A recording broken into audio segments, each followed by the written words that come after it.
Kung ako'y magsalita ng mga wika ng mga tao at ng mga anghel, datapwat wala akong pag-ibig, ay ako'y naging tanso na tumutunog o batingaw na umaalingaw-ngaw. At kung magkaroon ako ng kaloob na panghuhula at malaman ko ang lahat ng mga hiwaga at lahat ng mga kaalaman, at kung magkaroon ako ng buong pananampalataya at ano pat mapalipat ko ang mga bundok, datapwat wala akong pag-ibig, ako'y walang kabuluhan. Amen. Kung ipagkaloob ko ang lahat ng aking mga tinatangkilik upang ipakain sa mga dukha, at kung ibigay ko ang aking katawan upang sunugin, datapwat wala akong pag-ibig, ay walang pakikinabangin sa akin. Amen. Ang pag-ibig ay mapagpahinuhod at magandang loob. Ang pag-ibig ay hindi nananaghili. Ang pag-ibig ay hindi nagmamapuri. Hindi mapagpalalo. Hindi nag-uugaling mahalay. Hindi hinahanap ang kanyang sarili. Hindi nayayamot.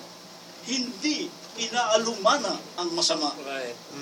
Hindi nagagalak sa kalikuan, kundi nakikigalak sa katotohanan.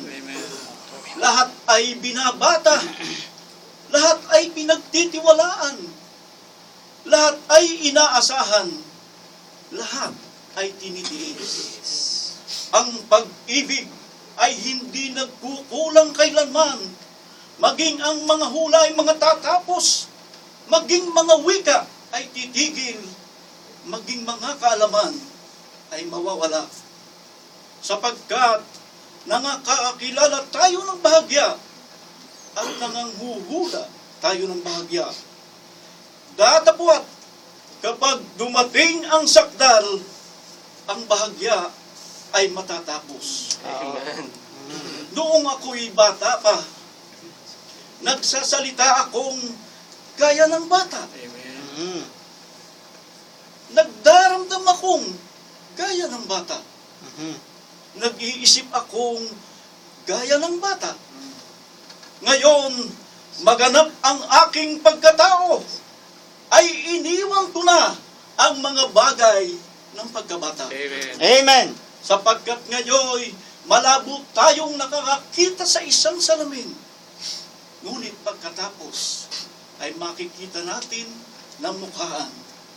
Ngayon, nakikilala ko ng bahagya. Ngunit pagkatapos, ay makikilala ko ng gaya naman ng pagkakilala sa akin. Datapwat ngayon nananatili ang tatlong ito. Ang pananampalataya, ang pag-asa, at ang pag-ibig. Ngunit, ang pinakadakila sa mga ito ay ang pag-ibig. Amen. Ayo'y umibig sapagat ang Diyos ang unang ibig. Amen. Praise the Lord.